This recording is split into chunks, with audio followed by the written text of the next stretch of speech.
मेरे प्यारे गुरु साकार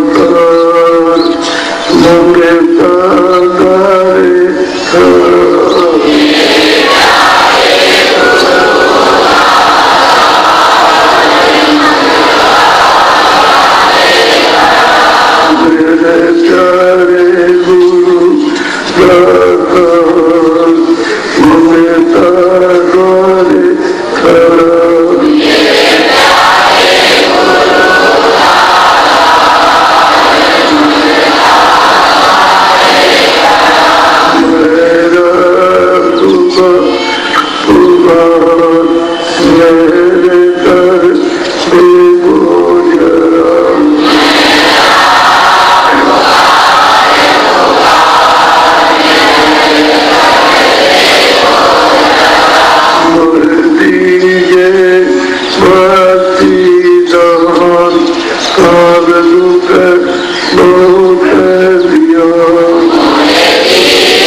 मेरे प्यारे गुरु साकार मंगता गारे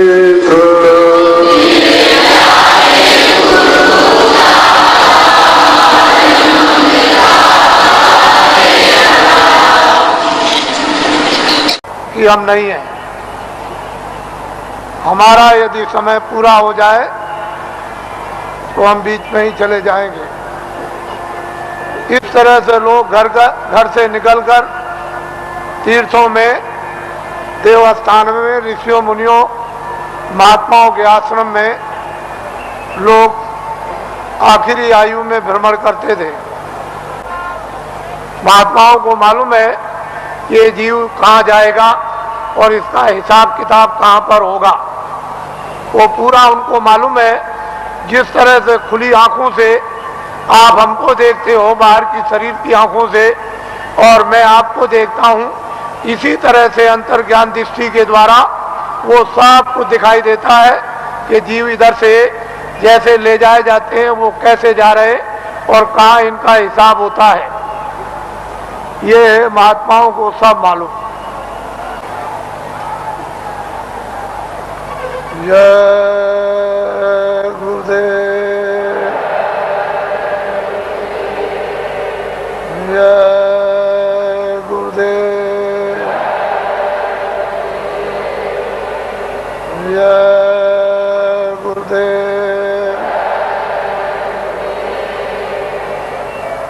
जय गुरुदेव नाम किसका, जय गुरुदेव नाम किसका, जय गुरुदेव नाम किसका। नर नारियों, बच्चे और बच्चियों,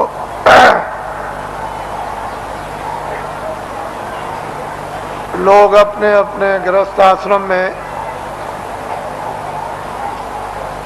जब संसार का सब अनुभव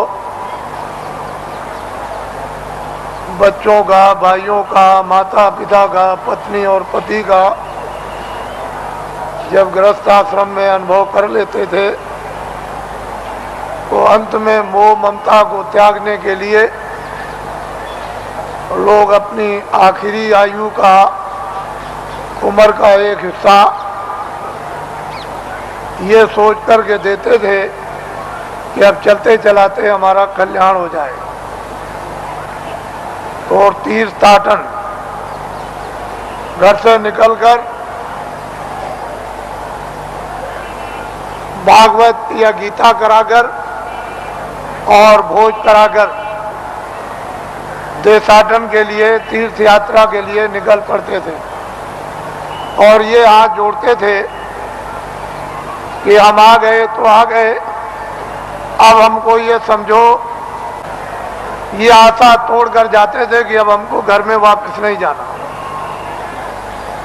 और रास्ते ही में उनका शरीर शांत हो जाता। प्यार ने खाया,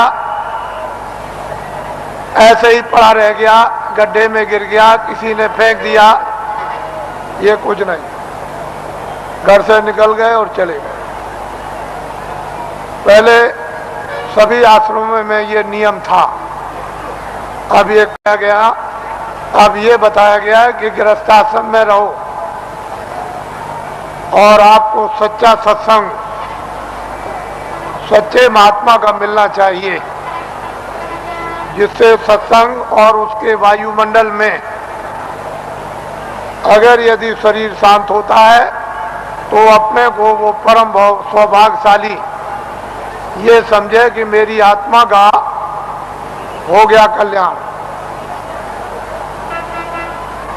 मैं जो कह रहा था कि अगले साल इसमें से कितने लोग यहाँ पर जो बैठ करके सुन रहे हैं वो अगले साल यहाँ नहीं आ सकेंगे, उनका समय पूरा हो जाएगा।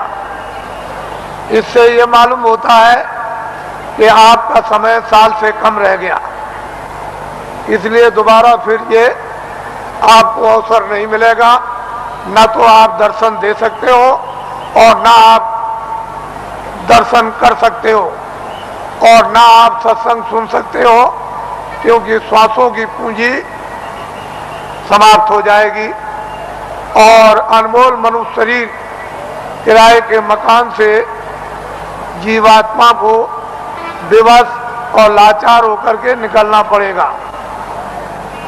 तो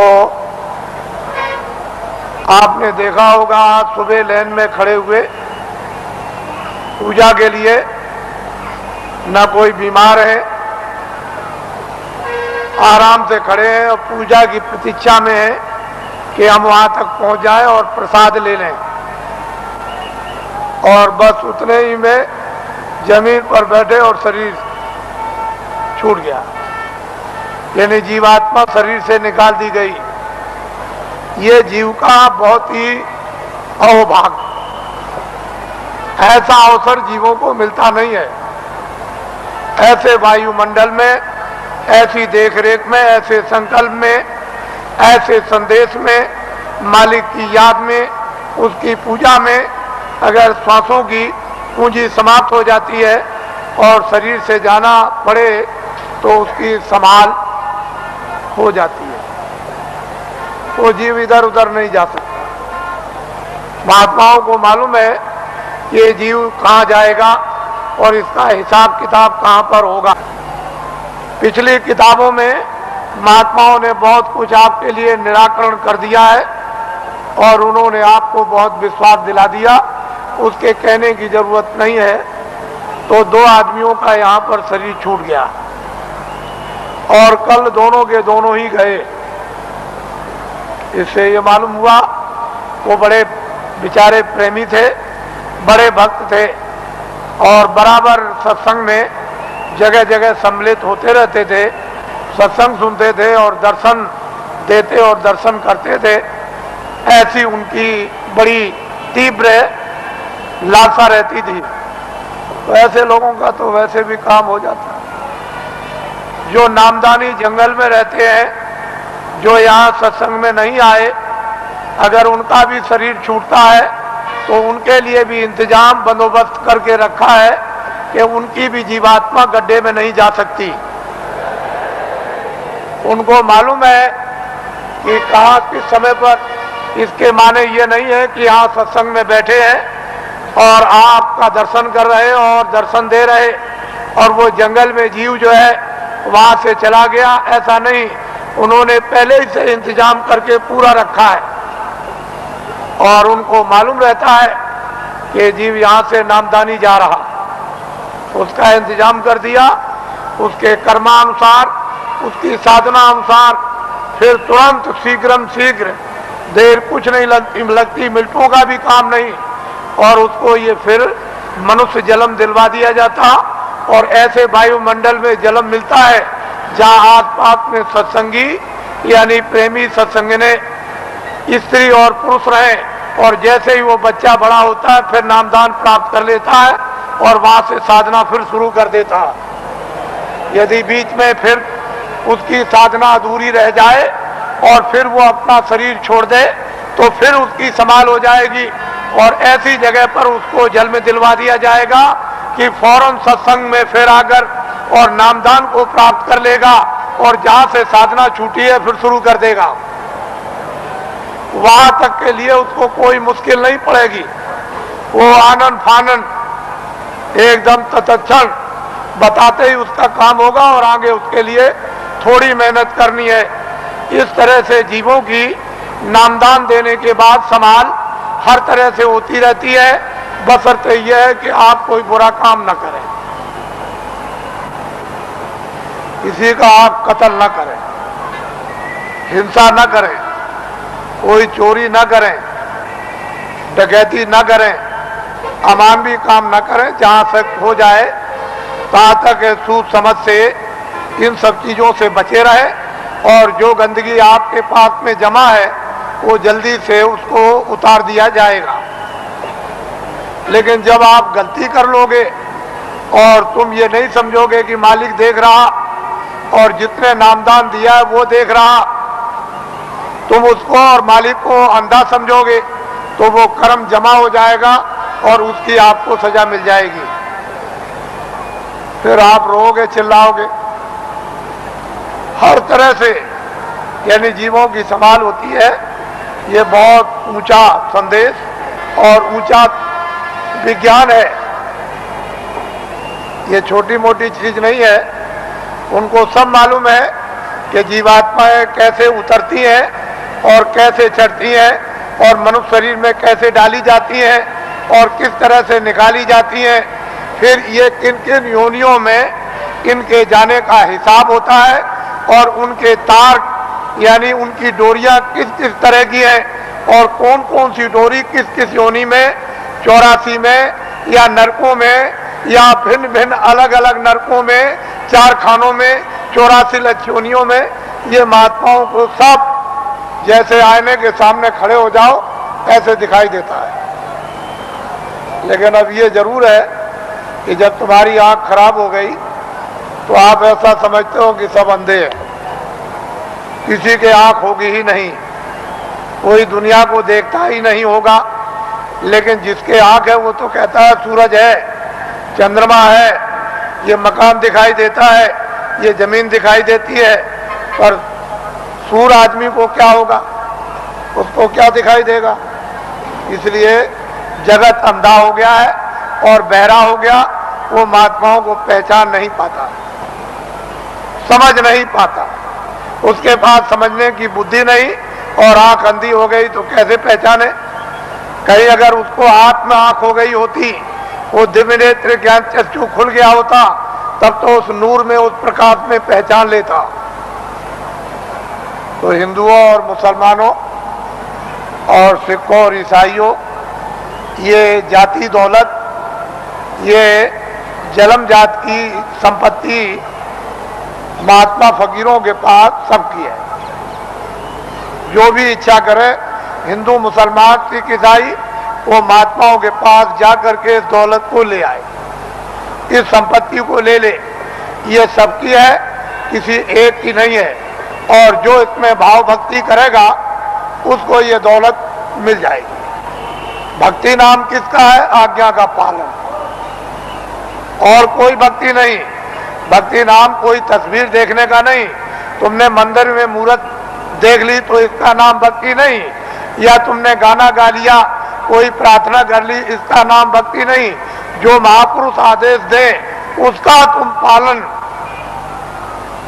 प्यार से करो, इसको कहते हैं भक्ति। यह है भक्ति। हमने राम को नहीं देखा, हमने कृष्ण को नहीं देखा, हमने तुलसीदास को नहीं देखा, हमने मोहम्मद साहब को नहीं देखा, हमने ईसा मसीह को नहीं देखा, हमने पैगंबरों को नहीं देखा, हमने योगियों को नहीं देखा, ऋषि मुनियों को नहीं देखा, तो आप किसका पालन करोगे? रामायण समझ में आती नहीं, गीता समझ में आती नहीं, कुरान समझ में आती नहीं। अगर समझ गए होते तो रहम ना आ जाता, फिर जालिम तो नहीं रहते, हृदय में दया नहीं आ जाती, निर्दयी तो नहीं रहते। लेकिन वो तो तुम्हारी समझ में आता नहीं। तो भक्ति नाम है आदेश का पालन। जो आदेश का पालन कर लेगा वो तो महात्मा बड़े दूर के देखने वाले होते हैं। वो धीरे धीरे धीरे धीरे धीरे धीरे चारों तरफ से जाल डालकर और ऐसा तुमको फंसा लेंगे। पहले कुछ नहीं बोलेंगे, धीरे से फिर फंसा लेंगे, और जब शिकंजे में आ गए तब फिर ठीक करेंगे। वो बड़े होशियार होते हैं। वो इस तरह से ठीक करते हैं जैसे एक भृंगी एक झींगुर को पकड़ते ही फौरन उसने मूंछ काट डाली बिल्कुल, और टांग काट दी, उसके पर को काट दिया और बिल्कुल उसको संपुट कर दिया कि अब ना उड़ सकता है न चल सकता। बिल्कुल करके बराबर कर दिया उसको एकदम, और उसको पकड़ लिया और ले गया और छेद पर अंदर की तरफ सुराग में बैठा दिया, और दरवाजे पर बैठ करके भृंगी बस फिर आवाज देता है 24 घंटे। जब उसने भृंगी ने आवाज दिया 24 घंटे के अंदर, तो उसने अपनी सारी शक्ति को झींगुर में भर दिया, तो पर भी जमे आए, उसके पैर भी जमे आए, उसकी मूछें भी जमे आई, और बस 24 घंटे के बाद जो निकला तो फौरन उसने दूसरे को पकड़ा और उसको संपुट कर दिया। तो महात्मा बड़े होशियार होते हैं। तुमको नहीं मालूम कि वो कैसे पकड़ते हैं, आपको कुछ नहीं पता, जानते ही नहीं हो। इसलिए आप ये मत समझो ये सूखा सत्संग नहीं है। आपने कल देखा अपनी आंखों से कि 4 बजे से लाइन लग गई और सारी रात जाड़े में बैठे रहे। तो आपको ये जानना चाहिए कि सारी रात जगह एक तपस्या की, ऊपर से सर्दी थी और लाइन में धीरे धीरे बैठ करके खिसके हैं, धीरे धीरे आए और लाइन अभी तक लगी हुई है। अगर इसको देख करके तुमको अगर कुछ भी देश का और तुमको धर्म का और अध्यात्मवाद का और मोहब्बत प्यार और महात्मा फकीरों और सेवकों का अगर अनुभव नहीं होता है तो तुम्हारी बुद्धि जानवरों से भी गई गुजरी। फिर तो मैं ये कहूंगा कि जानवर ही अच्छे, आदमी अच्छा नहीं। इस दृश्य को आप देखिए। इस दृश्य को वैसे मेरे पास ऐसा रास्ता है कि मैं 4 ही घंटे में इसको निपटा दूं, लेकिन मैं ये दिखाना चाहता हूं कि देवियां कैसी बैठी हैं कतार लगाकर, पुरुष कैसे बैठे कतार लगाकर, क्या इंतजारी कर रहे हैं और इस ठंडी में किस तरह से तपस्या कर रहे बैठे हुए हैं, ये आपको दिखाना चाहते हैं। ये महात्माओं का गोपनीय राज है।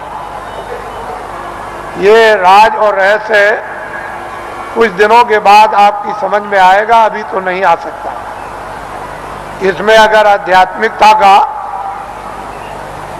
कहीं मसाला ना होता, सच्चा और सत्य, तब तो आप बहुत दूर चले गए होते। ये तो असली चीज है और वही सबको घूम फिर करके उसी जगह पर आ जाना। आएंगे वहीं, वो रास्ता एक दिया जा रहा, अभी रास्ता और रास्तों के स्रोत अभी खोल दिए जाते हैं, तो चारों तरफ गली कूचे से और फौरन पगडंडी और सड़कों पर आकर और फौरन आ जाएंगे बिल्कुल। फिर आप देखिएगा इस दृश्य को, तो आप ऐसा मत समझो। वो कहते तो कुछ नहीं है, अगर कह दें कि तुम ये हो, तुमने सुबह इसको मारा, शाम को इसको मारा, इसकी चोरी की, इसकी डकैती की, इसका बुरा किया, इसका ये किया, तो 2 मिनट नहीं ठहरोगे। फिर तो 2 मिनट नहीं ठहर सकते हो, भाग के चले जाओगे। करे यहाँ तो सब कुछ खुल गया, यहाँ तो कुछ नहीं है। लेकिन वो धीरे से पोशीदा रखकर वो धीरे धीरे धीरे धीरे जब रास्ते पर ले आएंगे और बांध लेंगे, तो कहेंगे अरे बेटा, ये बच्चे, तूने बहुत कुछ कर लिया, ये काम किया है। तब उसका होश उड़ जाएगा और वो अपनी जगह पर आ जाएगा। वो आदेश उसको मिलेगा, उसका पालन करेगा। उसका नाम है भक्ति।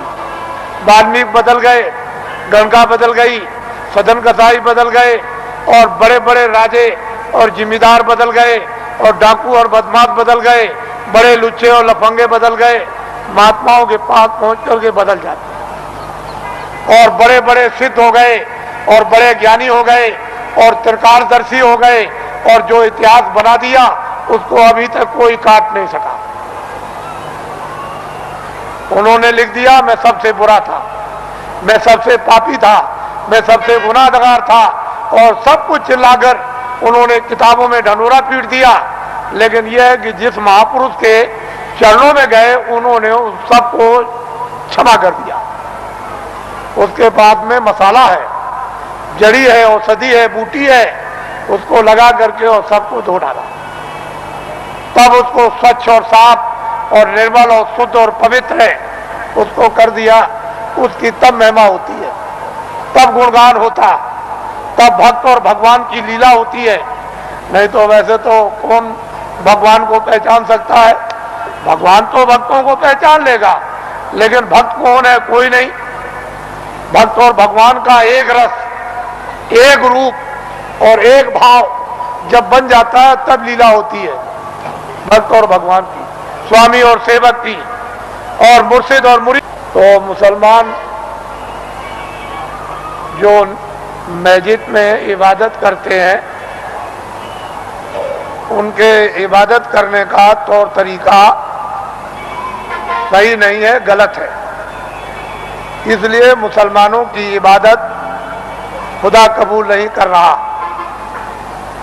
क्यों नहीं कर रहा? कि उन्होंने अपने दिल और दिमाग को पाक साफ नहीं रखा और गंदगी से मालिक इबादत को कबूल कभी कर नहीं सकता। इसलिए उनकी इबादत कबूल नहीं होती और वक्त उनका जाया हो रहा। और ये जिसमें जो आपको थोड़े वक्त के लिए दिया गया, वक्त पूरा होते ही जैसे ही पूरा हुआ, लेकिन उन्होंने कहा जिस्म हमने इबादत के लिए ही दिया है कि इबादत से तुम अपनी रूह को जगा लो और नजात में पहुंचा दो मौत के पहले। लेकिन आपने इसको समझा नहीं, वक्त पूरा हुआ और रूह को जिस्म से निकाल दिया।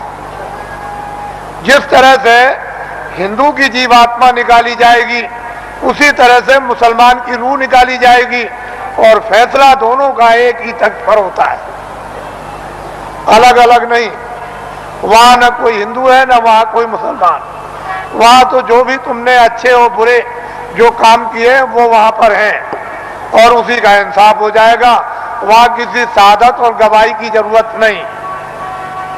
ये सब कुछ है महात्माओं को, महान आत्माओं को ये सब दिखाई देता है। इससे मालूम होता है कि वो कौन है हिसाब करने वाला और किस तरह से हिसाब करता है और किन लोगों को फिर मनुष्य शरीर नहीं मिलता और कब तक नहीं मिलता है, ये महापुरुषों को सब मालूम। अब आप लोगों से हमारी ये विनय और प्रार्थना है कि अब आप लोग अपना उम्र का जो थोड़ा बहुत बचा हुआ हिस्सा है, कुछ तो आप खेती दुकान दफ्तर में लगा दो, कुछ बच्चों की सेवा में लगा दो, कुछ मान सम्मान में लगा दो, कुछ सोने में। थोड़ा सा समय बचाओ इसी मनुष्य मंदिर में, जिस्मानी मस्जिद में, तो सच्चे खुदा की रूह से इबादत हो जाए और सच्चे भगवान का जीवात्मा से भजन हो जाए। तो ये जीवात्मा उस नूर को, यानी वो रूह नूर को वो पाले, यानी जीवात्मा उस प्रकाश को प्राप्त कर ले जो इसकी जान है, जिसके बगैर ये बेखबर और अकेली इस बियाबान अंधकार जंगल में ये मारी मारी फिरती है, उसका कोई सहारा देखभाल करने वाला नहीं। इतना काम तुम करोगे बचा हुआ थोड़ा समय, बाकी जो जो आदेश आपको मिलता जाए 23 घंटे के अंदर 1 घंटा तो आप रिजर्व कर लो कि 10 मिनट सुबह, 10 मिनट शाम को, 10 मिनट दोपहर में, 10 मिनट दोपहर बाद और 10 मिनट अर्ध रात बाद। इस तरह से 1 घंटा तो रिजर्व कर लो, बचा करके रख लो।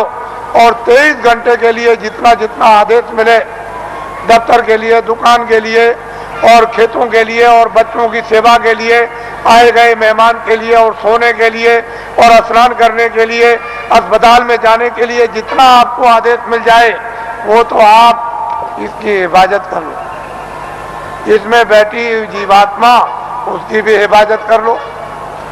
दोनों काम आपके लिए सुलभ हो जाएं, ये भी ठीक और जीवात्मा भी तुम्हारी जाग जाए। लेकिन इसी से जगेगी जब ये ठीक रहेगा, निरोगी रहेगा और स्वच्छ रहेगा और साफ रहेगा और पाक रहेगा, तो फिर जीवात्मा भी साफ हो जाएगी और निरोगी हो जाएगी। नहीं ये रोगी तो वो भी रोगी, ये गंदा तो वो भी गंदी, मन गंदा, बुद्धि गंदी, आंख गंदे, चित्त गंदा, तो जीवात्मा और अंतःकरण भी गंदा। तो फिर बीमारी कैसे जाएगी, ये रोग और कोड़ कैसे जाएगा। तो इसलिए आप थोड़ा रिजर्व करो अपने समय। फिर थोड़े ही समय के बाद जब नशा उतरने लगेगा तो अफीम का नशा कुछ नहीं, शराब का कुछ भी नशा नहीं।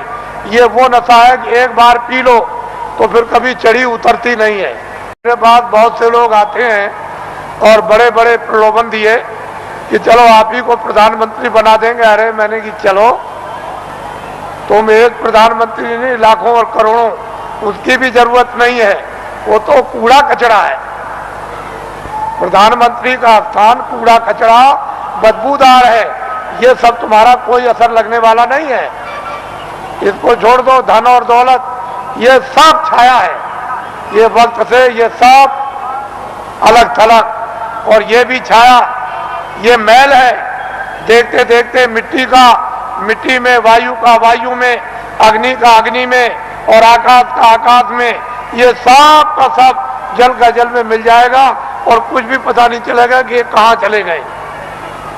और जीवात्मा जिसके कारण ये चलता फिरता बोलता है, ये बादशाह कहलाता, सेठ साहूकार कहलाता, विद्वान कहलाता और बड़ा बहादुर और दानी कहलाता, वो तो निकल जाएगा, उसका भी पता नहीं। उसी के पते के लिए अनमोल मनुष्य शरीर आपको दिया गया, इसमें बैठकर उसका पता लगा लो और इन्हीं इंद्रियों के द्वारा तुम जो है उस छाया पर, यानी कागज पर लिख मारो कि मैंने उसको देखा जिसका कभी नाश नहीं होता है, जो चलता फिरता बोलता नहीं, जिसके यहाँ कभी सुबह शाम नहीं होती है, जिसके यहाँ कभी रात्रि और दिन नहीं होता, और सूरज और चांद कभी वो निकलता नहीं, वो एक रस रहने वाला। इसलिए आप थोड़ा समय बचाओ, ये हमारी विनती और प्रार्थना है। हम तो वर्षा आदेशानुसार ये देते हैं, लेकिन उसको संभाल करके रखो। हमारी बात अच्छी तरह से समझ लो। तुमने अगर किसी की नाक काटी है सुबह, तो वो सब फिल्म में आ गई। शाम को तुमने गर्दन काटी तो सब फिल्म में आ गई। वो रो रहा, चिल्ला रहा, सामने पड़ा। मारने वाला भी है, मरने वाला भी।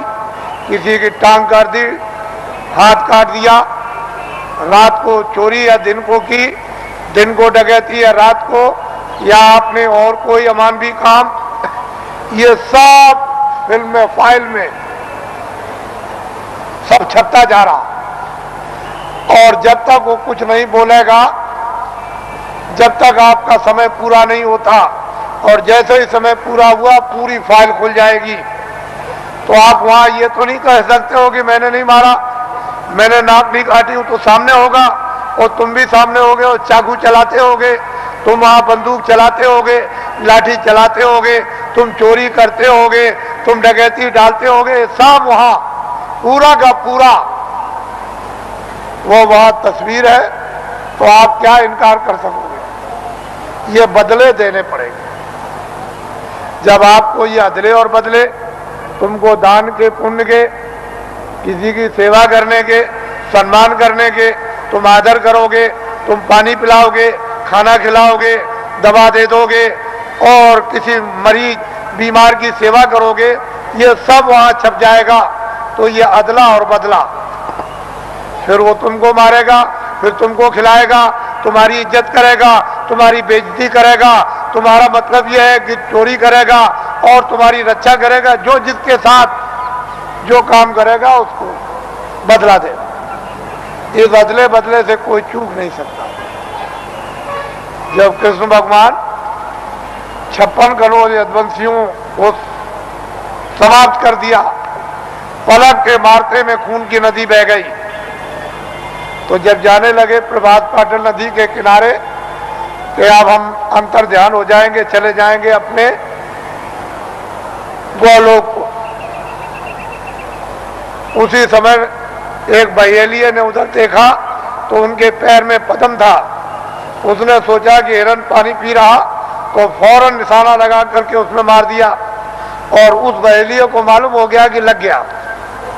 वो फौरन दौड़ करके आया तो देखा कि वहां कृष्ण भगवान बैठ करा रहे हैं, बड़ी पीड़ा हो रही। तो उसने कहा, अरे भगवान ये क्या हो गया? मैंने तो सोचा था कि हिरन पानी पी रहा और यहाँ आप निकल आए, मैंने तो बड़ा अपराध किया। कह लगे, भाई तुमने कुछ नहीं किया, मैंने रामा अवतार में पेड़ की ओट में होकर के हमने बाली को मारा था, और बाली बहेलिया बना। तो फिर वो द्वापर में कृष्णा अवतार में उसने अपना बदला ले लिया। जब ऐसी ऐसी शक्तियों से ये बदले नहीं चुक सकते हैं, उनको भी बदला देना पड़ेगा। तो तुम्हारे पास तो कोई शक्ति और ज्ञान नहीं, तुम कोई योगी तो हो नहीं, तुम तो मतलब यह है कि आज सिद्धि प्राप्त करने वाले तो हो नहीं, तो तुमको तो ये बदले देने ही पड़ेंगे। जब ऐसी ऐसी शक्तियों को देना पड़ा और किताबों में लिख दिया कि ये हमसे भी बदला नहीं चुक सकता, हमको भी देना होगा, लेकिन संत इस बदले को चुका देते हैं। उनके पास बदले के चुकाने का मसाला है, योगियों के पास नहीं है, सिद्धों के पास नहीं, ज्ञानियों के पास नहीं, तत्वदर्शियों के पास नहीं, संतों के पास में इसका मसाला है, इसको चुकाने का, और किसी के पास नहीं। तो आपको तो ये भेद मालूम है नहीं, फिर आपने तो कृष्ण को देखा नहीं कि आप जल्दी से कहोगे कि नहीं हम भी हैं। फिर जब आपने देखा नहीं तो पूजा किसकी कर रहे हो?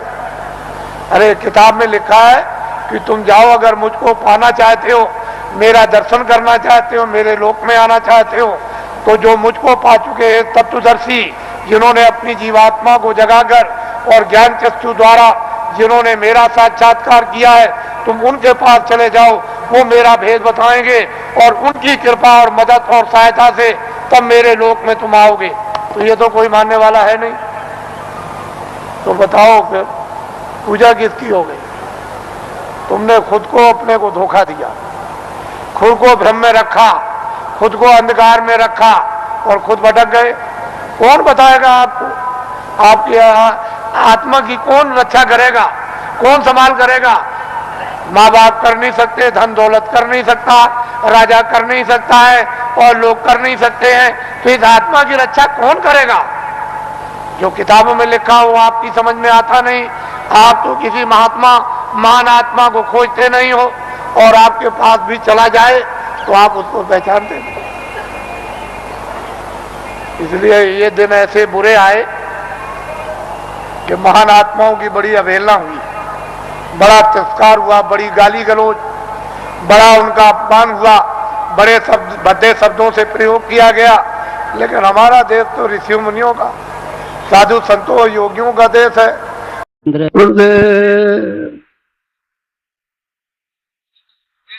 देखो बच्चे, सतयुग त्रेता द्वापर, अपने अपने युग का नाम जब ऋषि मुनि सिद्ध करेंगे तो उस युग में वो काम आएगा, और वो उसी समय तक काम आता है जब तक वो रहते और उनके प्रेमी जो उनसे नाम लेते हैं उस समय के लिए ठीक। फिर बाद में आप कहोगे मेरे आगे खानदान में औलाद में चलेगा, वो नहीं होगा। सतयुग का नाम सतयुग, त्रेता का नाम त्रेता, द्वापर का नाम द्वापर में। अब वो तीनों युगों के नाम कलयुग में नहीं, उसी युग में जब वो युग आ जाएगा तब वो फिर से लोगों को सिद्ध करना होगा, वैसे कोई लाभ नहीं। कलयुग में सुलभ सहज नाम सिद्ध हो जाता है, तो जो कलयुग का है सहज उस नाम को सिद्ध करो और जीवात्माओं को पार उतारो। बोलो जय गुरुदेव।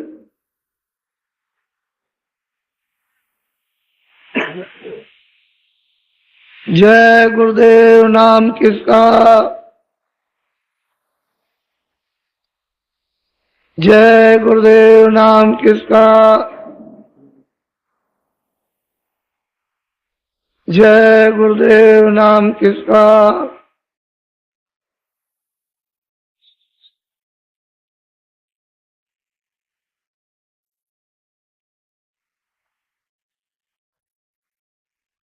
तो का ध्यान कर प्यारे,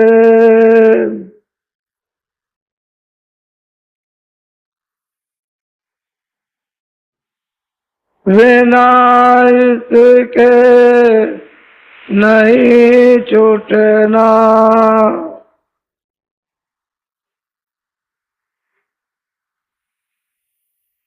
नाम के रंग में रंग जा,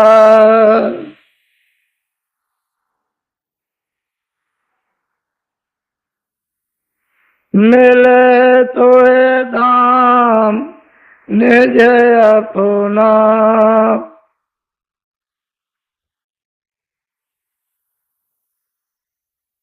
गुरु की तरह दृढ़ कर ले,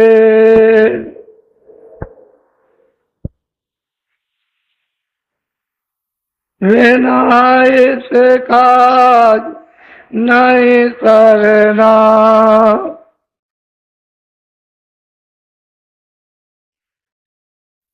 लोभ और मान क्यों चाहे,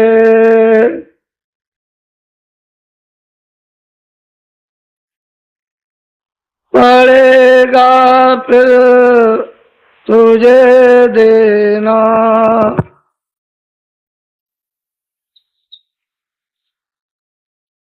कर्म जो जो करेगा तू,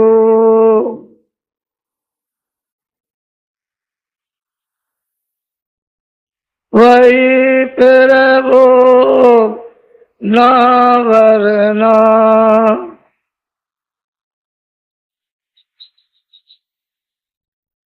जगत के जाल थे ज्यों त्यों,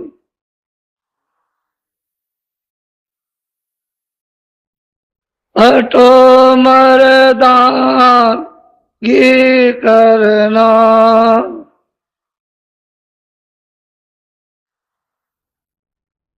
जिन्होंने मार मन डाला,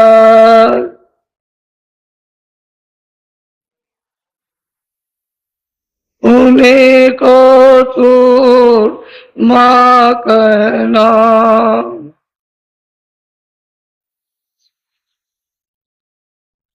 बड़ा वैरी ये मन घटु में,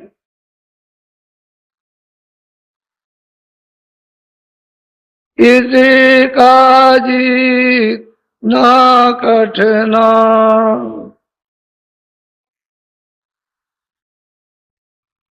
पढ़ो तुम इसी के पीछे,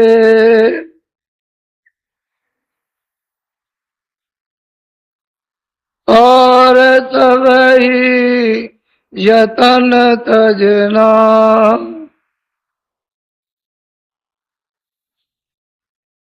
गुरु की प्रीत कर पहले,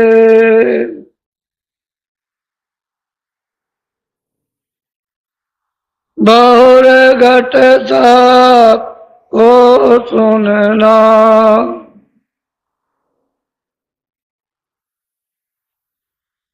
मान दो बात यह मेरी,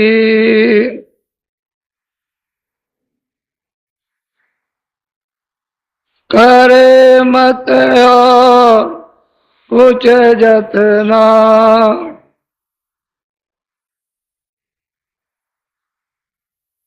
हार जब जाए मन तुझसे,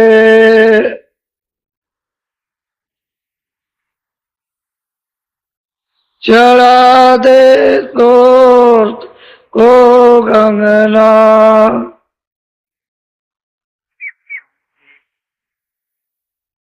गुरु का ध्यान कर प्यारे,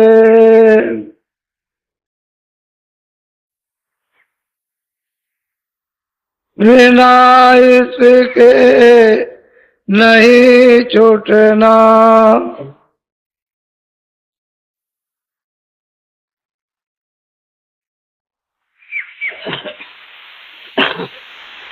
और बच्चियों,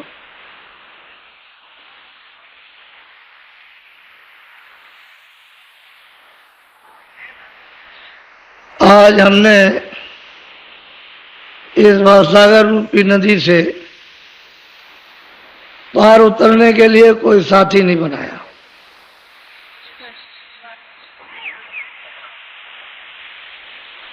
और पार जाने के लिए कोई नौका भी नहीं है, जहाज भी नहीं है जो पार जाए। ये तो भाव, इन्हें संशय का, शंका का, इसको कहते हैं भवसागर। जन्म मरण का, इससे पार कहते हैं कोई साथी जब तक नहीं मिलेगा तब तक सही बात तो ये कैसे पार उतरोगे। पार उतरने वाले का साथ करना ही होगा। वो यदि मिल जाएगा तो सहज में ये दोनों आंखों के बीचों बीच ये जीवात्मा मध्य में बैठी है तो वो भवसागर पार उतार दे। फिर उधर कोई शंका कोई संदेह किसी भी प्रकार का नहीं है। साथी चाहिए। आपने साथी की किताबें सुनी, पढ़ी, लेकिन साथी की तलाश का ध्यान नहीं है। कोई मददगार मिलना चाहिए। इतने बड़े संकट को, जो असहनीय जन्म मरण की पीड़ा 4 खानों में 84 लक्ष्योनियों में रोज हो, मरण भी हो और जन्म भी हो, यह असहनीय जीव के लिए पीड़ा है। अब की फेरा पड़ गया मनुष्य मंदिर का, और दरवाजे पर तुम हरि के बैठे हो और जीवात्मा को पार नहीं उतार सकते। फिर कब सोचोगे,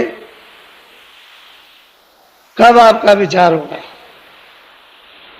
कोई इधर पश्चिम में तो पार उतरना नहीं, न पूरब में। वो तो पार उतरने के लिए ये इधर दरवाजा है, दोनों आंखों के मध्य में, और सामने सीधा। तो कोई मतलब मिला होता तो आज आपका काम हो गया होता।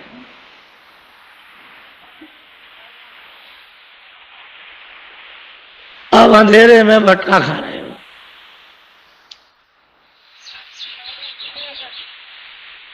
एक सोने की बेड़ी, एक लोहे की बेड़ी। पाप कर्म की बेड़ी लोहे की और पुण्य कर्म की बेड़ी सोने की, लेकिन बंधे तो आप दोनों से हो। पीछे आपको बांध दिया जाए रेशम की डोरी से और कह लो तुम कुछ काम करो, तो कह लगे भाई मैं क्या कर सकता हूं, मेरे हाथ में। बेड़ी दोनों समान है, लेकिन दूसरे के लिए सोना ये लोहा। और कर्म की बेड़ी हथकड़ी है, जीव नहीं इससे छूट सकता। चाहे जितनी तुम किताबें पढ़ो, पढ़ते ही रह जाओ, शरबत बना के पी लो, लेकिन पार नहीं उतर सकते। पार तो साथी मिलेगा जगा हुआ, जो पार आता जाता है। जिस जहाज पर, जिस नौका पर चढ़ के जा रहा वो मिलना चाहिए। वो हमको चढ़ा लेगा, और वो पतवार है मल्लाह, कहेगा बैठ जाओ, इस पर बैठो, इस पर, और कहेगा चलो हम ले चल रहे हैं, तो पार उतर। नाम जहाज चढ़ाए कर दीना पार उतार।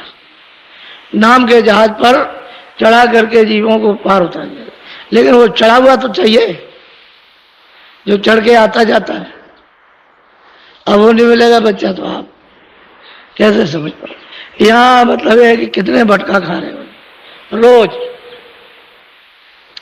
किस किस तरह से तुमको गुमराह की बेड़ी घर में बाहर। मेरे बच्चियों, तुमको एक सलाह देता हूं, जब घर में बाहर से कभी पति आए और आपसे बिगड़े, ये नहीं किया, वो नहीं किया, ऐसा नहीं, वैसा नहीं, वो, तो बच्चियों तुम क्या करना, हमारी सीख मान लो, उसका कोई जवाब मत देना। तो बक बक बक बक करता हुआ बाहर चला जाएगा, और बाहर जाएगा तो उसका क्रोध ठंडा हो जाएगा, क्रोध ठंडा हो जाएगा। और हे पुरुषों, तुम मेरी सीख मान लो कि जब घर में किसी कामकाज से देवी परेशान हो रही हो और नाराज हो जाए, तो तुम कुछ मत बोलना, चाहे जितनी भी तुम क्या घूम घाम के बाहर निकल जाओ, तो जो कुछ भी उसे कहना होगा कह सुन करके चुप। अगर तुमने जवाब दे दिया, ये हमारी सीख मान लो, जब इस तरह से करोगे तो क्या होगा, जहां सुमत तहां संपत्ति लाना। और जवाब दे दिया बस, और कुमत तहां विपत मिलाना। कैसा कैसा घर में संघर्ष होता है हमको सब मालूम है। हम ऐसा हाथ रखते हैं ना तो अपने को पता चल जाता है, बड़ा संघर्ष। कोई घर ऐसा नहीं, अब ये बताओ कि बाल बच्चे, घर में रिश्तेदार, परिवार, भाई बहन, ये वो इसीलिए ये सब बनाए थे कि इनसे कुछ आराम मिलेगा। जितना दुश्मन से डर नहीं, उतना घर में डर है। आफत मची हुई है। तुम घर ही में लुट रहे हो तो क्या बात, बाहर की क्या बात करते हो, घर ही में लुटे जा रहे हैं। एक क्षण को भी चैन न बने। बाहर जो हो रहा है वो आप जानते हो। इसलिए चुप, 100 मर्जों की एक दवा, चुप, चुप्पी साथ जाओ, बस सब ठीक हो जाएगा। और जरा भी तुमने बोल दिया तो कहेगी देवी कि अभी फांसी लगा दो, और तुमको अभी सबको जेल भेजूंगा। और तुम सचमुच अगर कहीं फांसी लगा ली तो जेल ही जाओगे आप। तो कुछ नहीं, चुप्पी साथ जाओ। ऐसा करते करते साल 2 साल में एकदम विवेक पैदा हो जाएगा, क्योंकि अनुभव होगा कि हम बड़े आराम से रहते हैं, अच्छी तरह से रहते हैं, मेल जोलते रहते हैं, प्रेम प्यार से रहते हैं, कोई झगड़ा नहीं, कोई झंझट नहीं, कोई कमी नहीं। तब विवेक होगा। और विवेक में अगर कहीं महात्मा मिल जाए तो दोनों का काम हो जाएगा। आज मैं आपको गोस्वामी जी महाराज जिनकी रामायण आप पढ़ते हो, उनकी कुछ बात सुनाना चाहता हूं। वैसे तो सुनाना तो 2 दिन बाद चाहिए, क्योंकि अभी आए क्या है, ये जो देख रहे हो कुछ नहीं। अभी लोग आने वाले हैं। इन सड़कों पर ट्रैक्टरों की और इनकी टालियों की जो भरमार होगी तो तुम्हारा भी निकलना मुश्किल हो जाएगा। अभी आप लोग नहीं समझ रहे हो, तो मैं कुछ उनकी बात को सुना दूं। बहुत चित्त लगाकर, कान लगाकर, आंखें इधर, कान इधर, बुद्धि इधर और चित्त इधर उधर नहीं, बहुत ध्यान से सुनना, अच्छी तरह से बोलो।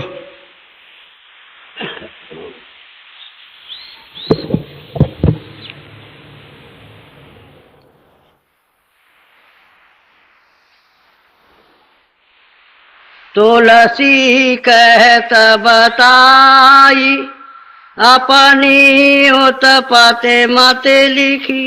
अब गोस्वामी जी महाराज कहते हैं, अपने गांव में जहां पर ये पैदा हुए थे, कि भाई मैं अपनी अगर सबको उत्पत्ति बता दूं तो लोगों की शंका चली जाएगी, नहीं तो लोगों में तरह तरह की शंका रहेगी। और मेरी बुद्धि, मेरा मत, वो भी लोगों को मालूम हो जाएगा। तो जब तक ये खुद अपनी बात नहीं कहेंगे तब तक आप इनके बारे में कुछ नहीं जान सकते। तो बहुत प्यार से लोगों को बैठाल करके समझा रहे हैं। बोलो। सोदे सतसंग तेलार, जग जब से तन में से। कहते हैं कि भाई मुझे ये पता कब चला अपनी उत्पत्ति का, और जिस तरह से ये शरीर पैदा हुआ, ये कहां से मालूम हुआ कि सत्संग,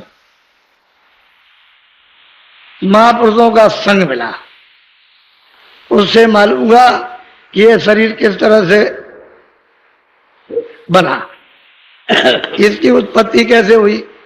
वो अपनी अपनी बात बता रहे हैं, ऐसा ना समझ ले कि वो ऐसे ही कुछ जान गए थे। बोलो। अब अपनी विधि का विशेखा, तुलसी कीच नीच करे। गोस्वामी महाराज कहते हैं कि भाई मैं अपनी बात कहता हूं, मैं बहुत नीच, कीचड़ में सना हुआ, अधम, अज्ञानी, वो अपनी बात कह रहे हैं, सबको सुना रहे हैं। मैं ये था। बोलो। मैं अति अधमय चेतय बूझा, शांत चरण कछु मोहि न। कहता है कि मैं अचेत था, अबूझ, कि मुझे किसी से कुछ पूछना भी नहीं आता। यह जरूर था कि संत चल, इतना जरूर था कि संतों के चरणों में लगा रहूं, पड़ा रहूं, सेवा करता रहूं। मैं आदम हूं, अज्ञान हूं, मुझमें न बुद्धि है न कोई बल है, लेकिन संत चरण ये मुझे अच्छा लगता, मुझे भाता है। अब वो अपने छोटेपन की बिथा आपको बता रहे हैं, बोलो।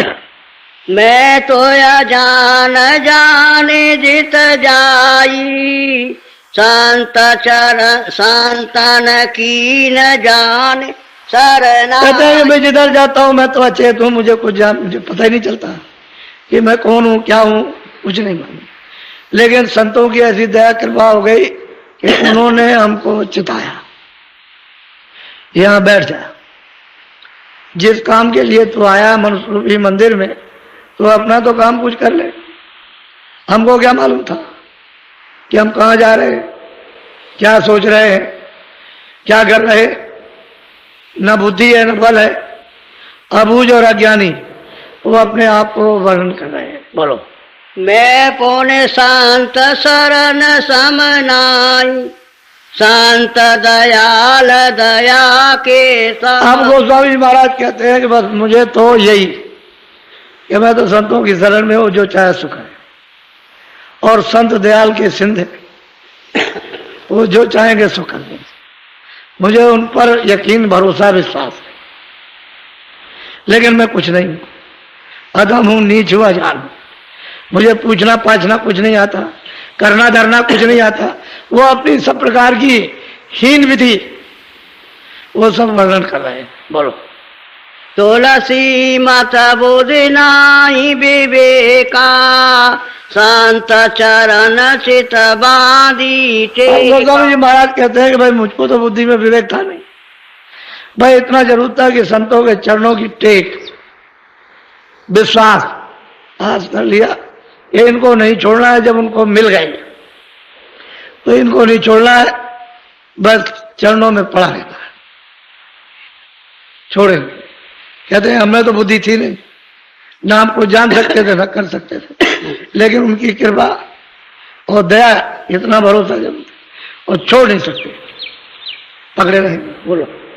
मैं अब अपनी आदि बताओ, अपनी बिठा आदि गति। महाराज कहते हैं कि भाई मैं हुआ कैसे, जरा सा मैं आपको उसकी याद बता दूं, और अपनी बिठा जब रोऊंगा तभी आपकी समझ में आएगा, नहीं कुछ समझ में नहीं आएगा, कोई नहीं समझता। रामायण कितना भी पढ़ो आपकी समझ में आ ही नहीं सकती। रामायण तो महापुरुष ने लिखी है, कोई विद्वान ने तो लिखी नहीं है कि किसी भौतिक बुद्धि ने लिखी, वो तो आध्यात्मिक पराविज्ञान। तो आप उसको क्या समझेंगे। तो कहते हैं कि मैं अपनी आज उत्पत्ति बताता हूं, बोलो। जग व्यवहार जगत जगराही, तन उपजा विधि कहो बोझा। गोस्वामी महाराज कहते हैं जैसे लोग पैदा होते हैं बच्चे बच्ची, जगत के व्यवहार से शादी विवाह हुआ, ये पति पत्नी आए, फिर उसके बाद में बच्चे बच्चियां पैदा हुई, तो कहते हैं जो जगत का व्यवहार है उसी रास्ते से, ऐसा नहीं कि बस सीधा टपक पड़ा।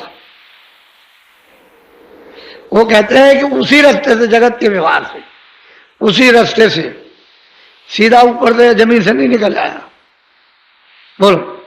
राजापुर जमुना के तीरा, जहाँ तुलसी का भया शरीर। अब गोस्वामी महाराज कहते हैं कि कानपुर के पास बांदा जिला, राजापुर जमुना जी के बिल्कुल तीर पर है। कहते हैं हमारा शरीर जमुना जी के किनारे राजापुर गांव में ये पैदा हुआ।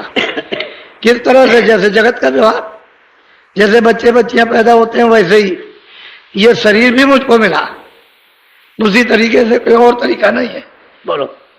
विधि बुधेल खंड वही देशा, चित्रकूट बीच दस। गोस्वामी महाराज अपना परिचय दे रहे हैं कि जो गांव है राजापुर वो विख्यात है बुंदेलखंड।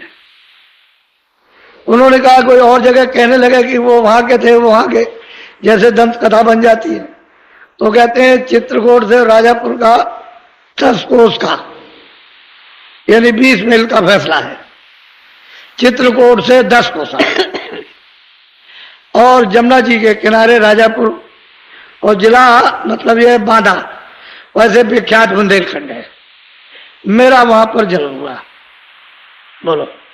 संबत 15 सेनावासी भादो सुदी मंगल एकादशी। कहते हैं कि संबत 1589 और भादो सुदी मंगल एकादशी, कहते हैं कि इस दिन मेरा जन्म हुआ। जमुना जी के किनारे 1589 में जन्म हुआ था, राजापुर में, इसी उत्तर प्रदेश में राजापुर गांव जिला जमुना जी के किनारे। वो अपना दिन और तिथि और वार ये सब बता रहे। बोलो। भया जन्म सोई कहो बुझाई बाल वृद्ध बुद्ध सुधे बहुविध दर। कहते हैं कि भाई जन्म तो हो गया, अब बच्चा जैसे माँ अपने बच्चे का पालन पोषण करती है, विदा करते हैं, उसी तरह से ये पालन पोषण होने लगा। आप कुछ बड़े होने लगे, 5 बरस के भी हो गए, 6 बरस के भी हो गए, तो बालक बुद्धि खेलने कूदने में। कहते हैं उसी तरह से जैसे जगत का व्यवहार, बच्चे जैसे पैदा होते हैं, खेलना कूदना ये सब, कहते हैं उसी तरह से बालक बुद्धि। कोई ज्ञान बुद्धि तो थी नहीं, कोई बालक का ज्ञान बुद्धि। बोलो। तेरिया भरत भाव मन राता वेदे वेदे रीत चेत से कहते हैं कि उस समय पर मुसलमानी राज था, 1589 में मुसलमानों का राज था। उस समय पर मतलब है कि लोग समझते थे कि छोटी बच्चियों की शादी कर दी जाए, विवाह कर दिया जाए, तो उनकी बचपन में शादी हो गई, यानी छोटे में शादी हो गई। हालांकि इतना इनको मतलब बोध नहीं था कि शादी का क्या मतलब होता है, लेकिन घर में तो चर्चा होती है, तेरी शादी हो गई, तेरी शादी हो गई, तेरी बहू, तेरी घरवाली वहां रहती है, वहां रहती है। तो जैसे मन बच्चों का होता है वैसे ही यहाँ घर में शादी हो गई, औरों को भी देखते हैं। तो कहते हैं कि हमारा इस तरह से जब लोग कहें तो हमारा मन उधर जाने लगा कि वो कहाँ है, मतलब घरवाली कहाँ है, स्त्री कहाँ है, ये वो अपनी वही बालक बुद्धि। बोलो।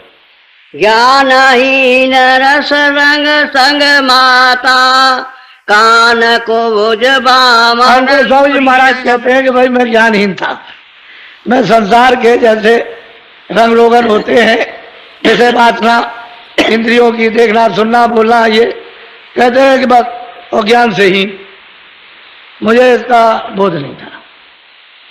और मेरी जाति थी काम, ब्राह्मण जाति में कहते, कानपुर जाति थी ब्राह्मण, ये मेरी जाति थी। वो कहते हैं वो कैसा था। बोलो।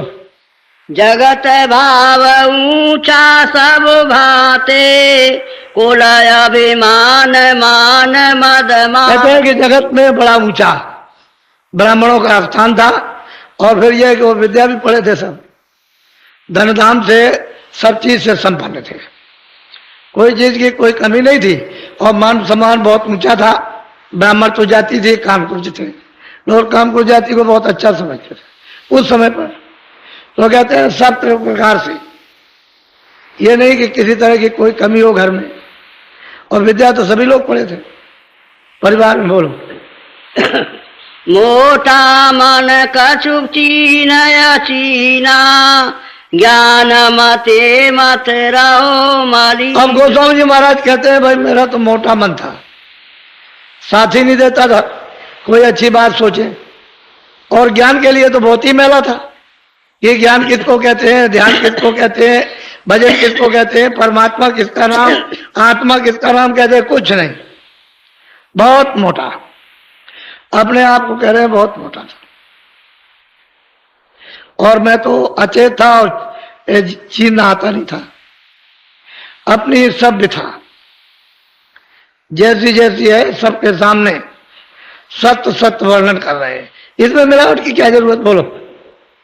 एक विधि चित रहो समारे, मिले कोई संत फेराहूं अब तिसरा। गोस्वामी जी महाराज कहते हैं कि अंदर ये कभी कभी उठता था कि कहीं संत मिल जाए तो मैं उनके साथ रहूं। ये कभी कभी उनके अंदर भावना, कभी उद्वेग, जिसको ज्वार भाटा कहते हैं, ये एक आए, एक मन तो बहुत मोटा, मेरा तो जगत के रंग रोगन में फंसा, फिर ज्ञानहीन है, लेकिन उनके अंदर से भाव उठता था कोई संत मिल जाए और मैं उनके साथ हो जाऊं। बोलो। संत साथ मोहिनी का भावे, ज्ञान अज्ञान एक नहीं। फिर वो कहते हैं कि भाई संतों का साथ मुझे बहुत पाता है, बहुत पसंद है, बहुत अच्छा लगता। ज्ञान अज्ञान में जानता नहीं कि ज्ञान और अज्ञान किसको कहते हैं, अच्छा बुरा किसको कहते हैं, लेकिन इतना भाव है कि अच्छा लगता है, मुझे बहुत अच्छा लगता है। ये वो कहते हैं कि ये मेरी अंदर से, मतलब ये उद्वेग होता था कि कहीं मिल जाए तो उनके साथ चला जाऊं। हालांकि किसी चीज की कोई कमी नहीं थी परिवार में, अच्छा कुल था, संपन्न कुल था, सब लोग मान सम्मान से मानते थे, पूजते थे। अब ऐसे घर में उनका जन्म हो गया। बोलो। अब आगे का सुनो विधाना, ताकि बेरी कहूं हम गोस्वामी जी महाराज अपने घर में कहते हैं कि भाई जो आगे का क्या हुआ उसको जरा सा मुझसे सुन लीजिए विधि विधान के साथ में, क्योंकि लोगों को तो किसी को मालूम है नहीं है, आपको तो कुछ किसी को पता नहीं, वैसे किताबें पढ़ लीजिए आप, ऐसे कैसे मालूम हो जाएगा। तो क्या कि आगे का तुम विधि विधान से सुनो कि क्या हुआ। बोलो। समत 16 से थे 14, ता दिन भया अगम का। अब आप पहले समझ लो, संवत 1589 में उनका जन्म हुआ और इनको महापुरुष जो मिल गए वो तो पहले ही मिल गए, पहले ही मिल गए। संवत 16 से 14 तो 11 बरस इसमें जोड़ दीजिए आप, 25 साल में है। अब ये जवानी का समय है, शुरू हो रहा। कहते हैं कि गुरु महाराज ने तो जो बताया था वो तो उन्होंने बताया ही था, लेकिन मेरे साथ जो अगम का सौदा हुआ वो 1614 में। कहते हैं वो कौन सा सौदा हुआ, जरा सुनिए आप। बोलो। सावन सुदी नौमी विधिवारी, आधी रात भई गोस्वामी जी महाराज कहते हैं कि सावन सुदी थी, नौमी थी, तो मैं बैठ के जो गुरु महाराज ने बताया था वही बैठ के साधना कर रहा था, जो आपको बताई गई वो साधना कर रहा था अर्धरात में। हमारे पास तो वहां कोई था नहीं, मैं अकेला कमरे में, घर ही में था, ये घर ही में। तो साधना तो पहले ही से कर रहे थे, लेकिन कहते हैं कि अर्धरात में क्या हुआ वो अपनी बात बताते हैं। बोलो। बिजली चमक भाई उजियारी, कड़का घोर सोर अति। अब गोस्वामी जी महाराज कहते हैं कि मैं बैठ के जब साधन कर रहा था तो बड़े जोर की बिजली, चम चम चम, बहुत जोर की बिजली। यहाँ ऐसी बिजली नहीं है, यहाँ कितना भी बादल गरजे बिजली चमके कुछ नहीं, बहुत तेज बिजली। ये सूरज उरज का उस बिजली के सामने कोई प्रकाश। कहते हैं बड़ा घोर शोर, बहुत भारी, इतनी यहाँ कोई आवाज में नहीं है। कहते हैं कि ये मैंने देखा कि बिजली चमक रही है और बड़ा घोर शोर हो रहा है, सुनाई दे रहा। तो कहते हैं मुझे ये हुआ कि ये क्या हो गया। पहले तो उन्होंने ये सब सुना देखा नहीं था, अब उनको अर्धरात्रि में जब ये हुआ तो कहने लगे ये क्या है कि इतनी बिजली चमकी, सब उजाले हो गया, सब चारों तरफ उजाले ही उजाला, प्रकाश के उजाले में सब कुछ। अब ये सूरज और चांद का, तारों का तो उजाला नहीं। और कहते हैं बहुत घोर शोर, बहुत तेज आवाज है। बोलो। मन में बहु विधि भर्म समाया, यह अचरज कहो कहाँ से और उन्होंने आया। सोचा कि भाई गुरु महाराज तो दूर है, बता दिया था उन्होंने, मैं उनकी कृपा से कर रहा था, लेकिन ये क्या हो गया एकाएक कि ये क्या चीज है, क्योंकि वो दूर होंगे। तो कहते हैं कि मुझे ऐसा ये हुआ कि क्योंकि हमने तो कभी देखा नहीं था, कभी सुना नहीं था, और ये एकाएक कौतूहल सामने आ गया और देख रहे और सुन रहे। बोलो। रात बीत गई भयउ बिहाना, मन अचरज सोई कहो। अब गोस्वामी जी महाराज नरनारियों ये कहते हैं कि अर्ध रात बात का 12 बजे मैं बैठा और कहते हैं बिल्कुल सवेरा हो गया, सूरज निकल आया, तब तक वो उसी को देखते सुनते रहे, सवेरा हो गया। अब आप समझिए कि 5.5 घंटे तो हो ही गए, उसी को देखते सुनते देखते सुनते देखते सुनते देखते उसी को हो गए। और फिर जब उजाला हो गया तब उधर से उनका ध्यान टूटा और इधर से उठ गए। बोलो। पुण्य प्रति रोज रोज अस होई, एक दिवस सूरत चढ़ी। अब गोस्वामी जी महाराज कहते हैं कि जब मैं बैठूं तभी हो, जब बैठूं तब एकदम बिजली चमके, तमाम चारों तरफ उजाला और घोर शोर हो। कहते हैं रोज प्रतिदिन, कभी किसी दिन लागा नहीं। कहते हैं एक दिवस क्या हुआ कि हमारी सूरत ऊपर चढ़ गई। सूरत कहते हैं ये जो बैठी है दोनों आंखों के बीच ऊपर को चढ़ गई, ऊपर चढ़ी तेजी के साथ। ऐसे तेजी से नहीं जाती, बहुत तेज रफ्तार है उसकी, जितनी तेज रफ्तार है किसी चीज की नहीं। तो कहते हैं एक दिवस सूरज चढ़ गया। बोलो। नील शिखर द्वारे, नील शिखर गुरुद्वारे, माई निरखाया चरज का न जा। वो कहते हैं कि वो नीलगिर पर्वत है, बड़ा प्रकाशमान है, कहते हैं वहां गुरु का द्वार है। और जब देखा वहां जाकर के उस दरवाजे पर खड़े होकर के चारों तरफ तो सामने रखने में दिव्य नेत्र ज्ञान चक्षु के द्वारा सब दिखाई देता। गुरुद्वारा नील से गुरुद्वारे माही, वो गुरु का वहां दरवाजा, वहां तो अंधेरा है नहीं। उस दरवाजे पर बैठ करके देखा और वहां वो गुरु भी वहां विराजमान, क्योंकि वो अगर नहीं मिलेंगे तो उधर कौन ले जाएगा उस तरफ। अब वो गोस्वामी जी महाराज कहते हैं कि मैंने सब अपनी आंख से देखा मतलब देखा, सब कुछ मैंने देखा। बोलो। कहाँ लगे कहूँ विधि विधि डंडा, पुण्य सब ने रखे पराब्र। अरे बच्चे बच्चियों में क्या वर्णन करूं, अरे छोटी मोटी चीज को तो छोड़ दीजिए, स्वर्ग वैकुंठ ये तो छोटी मोटी चीज है, इसको क्या बोलो। कहते हैं कि तमाम ब्रह्मांड है मैंने अपनी दिव्य आंख से, ये जो तीसरी आंख जो जीवात्मा में, उससे मैंने वो सब देखा। कब देखा? 16 से 14 आध रात। और कहते हैं रोज रोज प्रति होई, रोज रोज कभी नहीं, रोज ही उसको करते करते करते देख करते सुनते देखते एकदम सूरज चढ़ गई। कहते हैं नील गुरुद्वारे मानी, वो नील शिखर है, वो मतलब है गुरु का दरवाजा हो। और वहां जाकर के देखा तो ऐसा वैसे देखा। अब आप कहते होंगे हम रामायण जानते हैं, कभी तुमने पूछा है कि उन्होंने कौन सी साधना की थी, किसके पास जाकर के साधना की? कभी कुछ नहीं। किससे कहानियों का आपने एकदम से दरिया चला दिया। जो चीज आपको रामायण से प्राप्त करनी थी वो तो आपने छोड़ दी, अब बस लगता है मनोरंजन में फंस गए। ये मनोरंजन नहीं है। बोलो।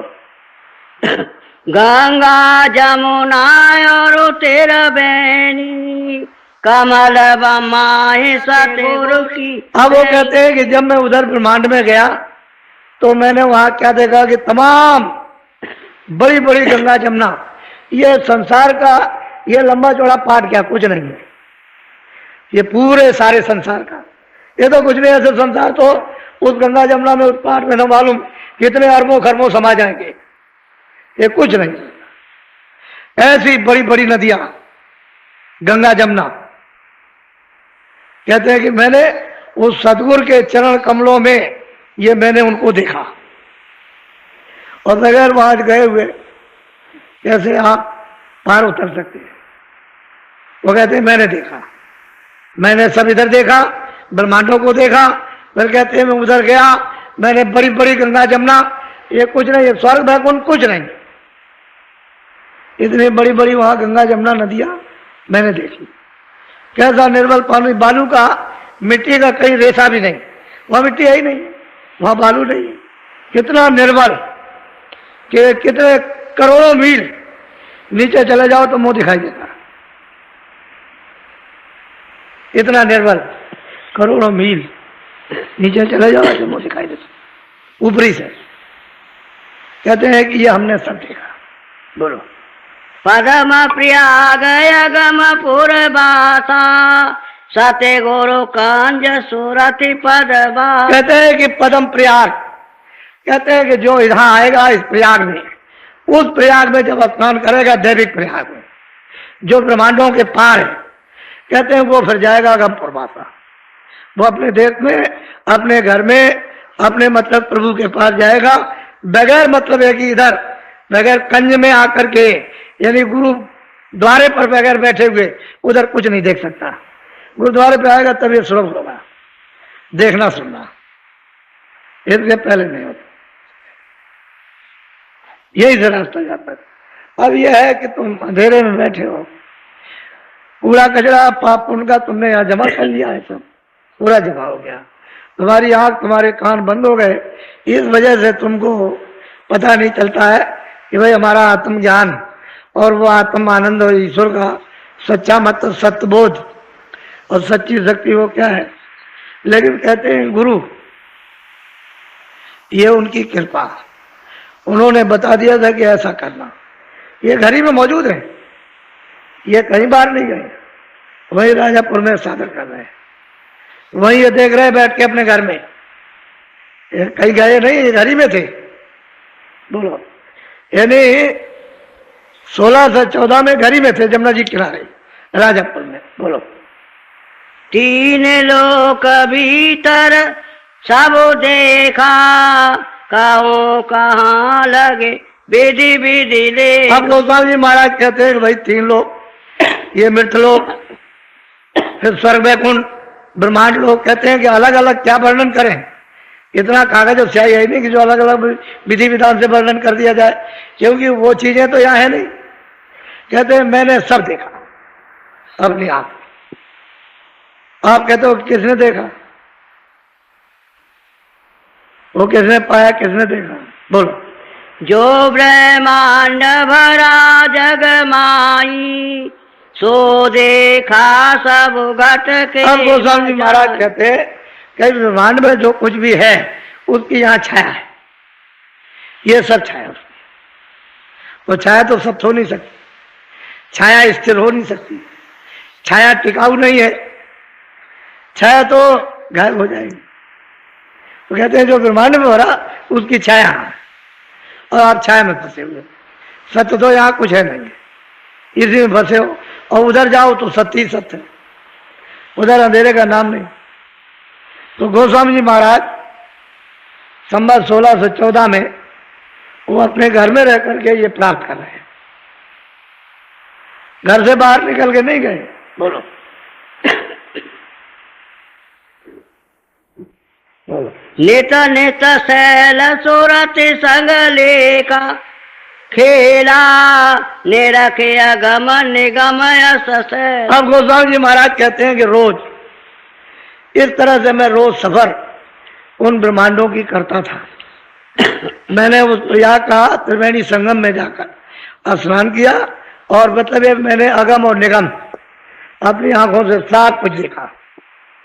कोई देखने में कोई कमी नहीं रखी, क्योंकि उधर तो कोई पर्दा है नहीं, इसलिए उधर तो सब दिखाई देगा ही, सब जाना ही जाएगा। बड़ी अद्भुत रचना है। साधकों के लिए अगर तुम सीधे हो जाओ तो क्या देर लगती है, लेकिन तुम्हारा प्रेम ही नहीं है। महापुरुषों से।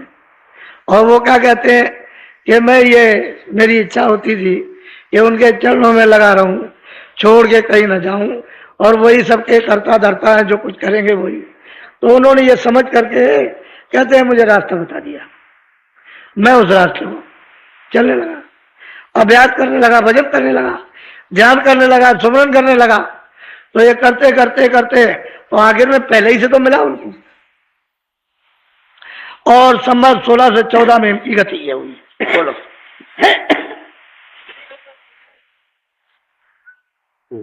कहो अगम विधि नाना, एक दिवस चढ़ेगा गम ठिकाना। कहते हैं कि मैंने ईश्वर को भी देखा, ब्रह्म को भी देखा, पार। कहते हैं इसी तरह से देखते देखते देखते देखते और हमारी सूरत यदि ऊपर को चढ़ी, बड़ी तेजी के साथ चढ़ती चली जाती है। बोलो। वहाँ की शैल चोज कछु भारी, आंड खंड ब्रह्मांड से। अब गोस्वामी जी महाराज कहते हैं कि भाई न तो ये मृतलोक है, न वो अंडलोक है, न वो ब्रह्मांड है, उससे परे वहां की चौज मौज आनंद शक्ति ज्ञान लीला तरह तरह की, मतलब किस किस तरह के ऐसे बड़े बड़े शहर, ऐसे तुम्हारे यहाँ अरबों खरबों शहर, उसमें ये तमाम पूरा देश समा जाए। भारत का खेल है जो कुछ भी है।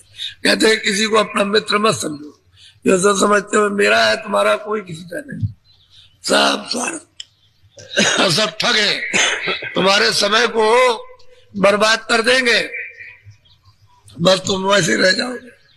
यही तुम्हारे साथ ठगियाई है कि समय का उपयोग नहीं होने देते और बुरे कामों में समय को खर्च करा लेते। तो हमारा साथी कौन हमारा, क्योंकि ये तो साथ चलेंगे नहीं, न साथ आए न साथ जाएंगे, और बीच ही में ठग रहे अपने अपने स्वार्थ में, और नहीं स्वार्थ सिद्ध हुआ तो बस भगा दिया, फटकार दिया, ले नहीं देते। तो कहते हैं किसी को अपना मित्र मत समझो, वही अपना नहीं है। बोलो। जब सच्चा होई चले डगर गुरु, तब ही चौके कहते हैं कभी कभी भूल चूक से सत्संग मिल जाए, और जब वो संत सदगुरु के रास्ते पर चलने लगे तो सामने आके गिरते, अरे ये क्या करते हो, ये क्या करते हो, ये क्या है, ये क्या, ये कुछ नहीं है, ऐसा है वैसा है, ये है, तुमको ये काम संसार का करना चाहिए, इनको देखना चाहिए उनको।